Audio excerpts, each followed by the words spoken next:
This is how I left my bubble. It all started with Maria 2 years ago.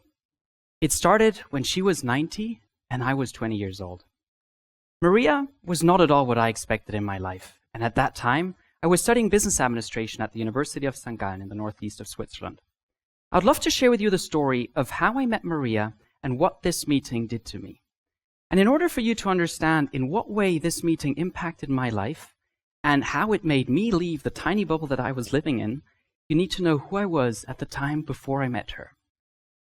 Bluntly speaking, I was an upper middle class boy. I had really caring parents that always tried to do their best for me, and I tried to be a good son. I tried to do the right things, have the right friends, and to be ambitious. Now, me and my friends, we were like this special breed. We thought we would be the next generation of influential leaders, those of great worth and reliability, and the only thing that we were thinking about basically day and night was just our career, success, optimization, and growth. And every one of us thought that we would be someone truly special. We would be someone that stands out from the crowd, but you know what? You know how we actually looked like? Like this. Everyone looked the same. We were all wearing the same stupid polo shirts, the classic sailing shoes that you all know, and of course, we all tried to style our hair to perfection. Now, just before the fall semester of 2014, I remember how I was reading the syllabus of different courses at my university. Countless typical courses for someone studying business administration at my university. Venture capital, entrepreneurship, strategic management, banking and finance, you name it. But out of the sudden, I stumbled upon this one small class for 15 people, and it just said, Community Service in Practice and Theory. And for everyone who ever studied at St. Gallen, you will know that this is a class that is not at all typical. And I read it carefully, and it said, commit to 50 hours of service and write a 10-page essay till the end of the semester. And as a smart business student at that time, it was all about low input, time-wise, and effort, and maximum output, obviously, receiving good grades. And it said 50 hours, and I thought about those 50 hours, and I said, honestly, come on, who does exactly 50 hours? 30 will do, and I was quite good at writing essays, so for those very obvious reasons, I just decided to take that class. The next day, I went to the introductory event of that class. And that's where I met a really inspiring person. It was my professor Katerina. What an inspiring lady. Someone that really stood out from all the other professors that I met at St. Gallen. Someone that really managed to embody that passion for community service and was ready to ignite that very same passion that she had for it within me and all the other students that were present that day. And she just gave us one task. And that one task was to please commit to those 50 hours of service, visit old and needy people in their private homes, and then write a reflection paper explaining what that meeting did to you. Katerina, my professor, assigned me to Maria, and that's where the story began. A couple of days later, I was actually quite excited to meet Maria for the very first time. And I remember the day as if it was yesterday. I remember how I was walking down that road. Luckily, Maria just lived a minute away from my place, and I was walking down the road and I rang her doorbell. And that's when it took her quite a while, but as soon as the door opened, Maria was just standing right in front of me. And I remember it so clearly. She just stared at me with her big blue eyes and the wrinkled face that she had. She looked quite sad, a bit tired, and she was wearing her pink pajamas and she had a walking stick in her right hand. And she welcomed me in. I stepped inside, and the first thing that I noticed was it was small, it was quiet, and it was dark. And I remember it was more a studio rather than an apartment. She had her bed inside her living room, she had this dining table at the end of the living room, and she had this really old, which means huge and bulky, horribly looking television right in the middle of the living room. I stepped inside and I took a seat at the dining table. And you have to know that it was the very first time that I ever engaged in a community service activity by then. I was sitting there and I just looked around and I asked myself, oh boy, what did I get myself into? I had no clue, absolutely zero idea what I wanted to do with this poor old lady, Maria. And while I was lost in those thoughts, Maria took a seat right in front of me, and again, she just stared at me. And out of the blue, she asked me this question, the very first question, and that was literally the worst question that you can ask someone when it's his very first time engaging in a community service activity. And she just asked me, Why are you here? What are we going to do? And believe me, there was this awkward moment of silence. I had no clue what to say, and I felt terribly stupid. And you know what? I really was the stupid one at that moment. I started to improvise. I started to tell her who I am, where I come from, what I do, what I study. I told her what a beautiful family I have, how many friends I have, all of the nice activities that I can do in my spare time.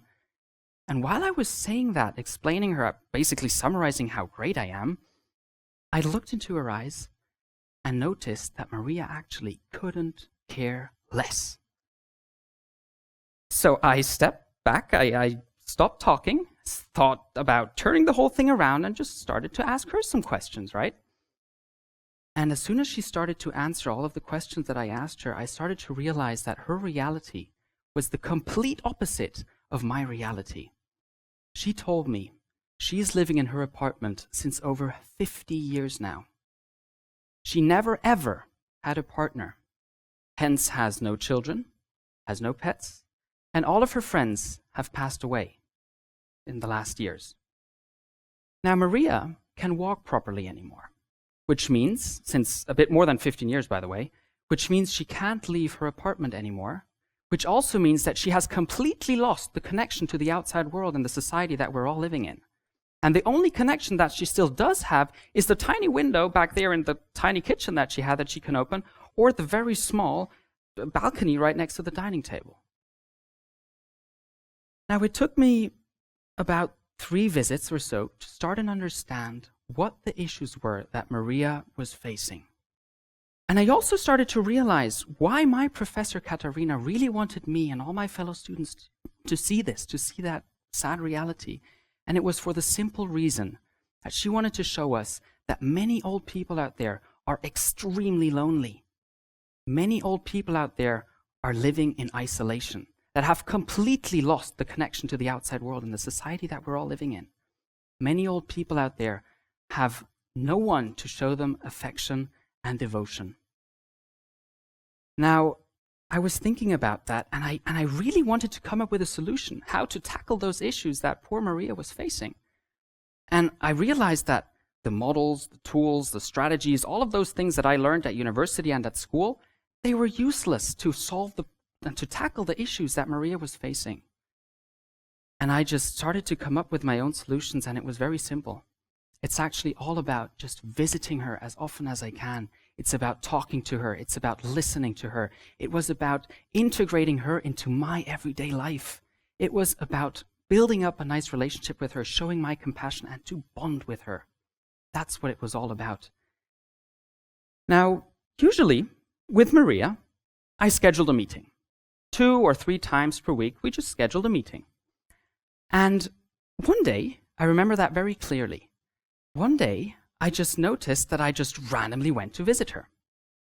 And I noticed that that was happening quite often. It was quite often that I just went randomly to see her. As soon as I had some spare time, any day, I just went to visit her. And I asked myself, why was I actually doing that? And I came to the conclusion that the reason why I was going to see her was simply because I wanted to go and see her. It was not me doing her a favor anymore. I was doing that as well, obviously, but I was actually doing myself a huge favor. I was going there because of me. And I was going there because of me because I loved the relationship. I loved the bond that we had. And you know what was so special about that bond? It was so special because it was not attached to any benefit. I wouldn't benefit from that in the future or so. What I'm trying to say is that Maria wasn't the old lady that had thousands of connections and she would help me get that internship at McKinsey that I urgently wanted at that time. It's just that I went to see her because I loved the bond. And you know what how I looked like every time I went there? I looked like this. It was the time of the day where I could just sit, lean back, just enjoy the moment. It was like a speed breaker in the terribly fast-paced daily routine of my life. It was like a therapy session almost. I could just lean back and enjoy the moment to talking to her and to continue building up this nice relationship that we had. Now, that perhaps, knowing that I was actually doing myself a huge favor, not just a favor to Maria, that was perhaps one of the most incredible discoveries that I made meeting her. Now, we all know it, right? Maria is not the exception, unfortunately. Maria is and will be the rule in the future. And meeting Maria, for me, it was pure chance. It was pure chance that from all of those 1,000 courses that I went through since I was a small boy at school all the way up until university today, it was pure chance that I stumbled upon this one tiny class for 15 people, community service and practice and theory. It was pure chance. And you know what that made me realize? That my education and the education of many others that follow the similar path as I do, we lack the education of awareness for urgent problems. And I'm talking about urgent problems that we have right around the corner in our neighborhood, just like Maria. I'm not talking about all the issues that we have around the world that are obviously terrible and that we have to solve as well. But what I'm focusing on here right now, no one taught me, and no one made me aware of the issues that we have right here, right now. My education lacked the education of empathy and responsibility for exactly these problems right here. What I missed at school and at university was someone that would create exactly that awareness. What I missed at school and at university was someone that would encourage me and motivate me to go out there and make a difference. What I missed at school and at university was someone that would show me those projects, those volunteering projects that I could go to and volunteer and help someone. What I missed at university and at school was someone that would just reward all of those good deeds. And for exactly those 4 reasons that I just mentioned, all of those 4 things that I missed at school, 2 years ago, I founded my own social venture called Volunteer together with friends. And with Volunteer, we tried to tackle exactly those 4 things that I missed at school that I just mentioned. With Volunteer up and running in different places around the world, we bring together 3 players. Player number 1, educational institutions. Educational institutions, schools, and universities, with all their pupils and students that are potential volunteers. Player number 2, charities and nonprofits. Charities and nonprofits that are in urgent need of engaged and motivated volunteers. And now player number 3, inspiring personalities. Inspiring personalities from society, politics, business, sports that will encourage and motivate young people in educational institutions to go out there and make a difference and to reward their good deeds. Now let me come to an end. Knowing the facts and the figures, listening to all the problems that we have in the radio, on the television, that's not enough, just listening to them. And you know why? Because it will only affect your brain. But actually going out there and living a formative experience, just like I was really lucky enough to do and to experience with Maria, that's what will really touch your heart. And for me, it was exactly that formative experience that I needed. It was exactly that formative experience with Maria that I needed that helped me to leave my bubble. And it was to realize that my life was much more than the tiny bubble that I was living in. Now, my Maria was the one that triggered all of this. And your Maria could be anyone. It could be a poor child. It could be a neighbor. It could be anyone. Everyone in here has the ability to help. Everyone in here has time to volunteer. Everyone in here has their very own Maria. Go and find her. Thank you.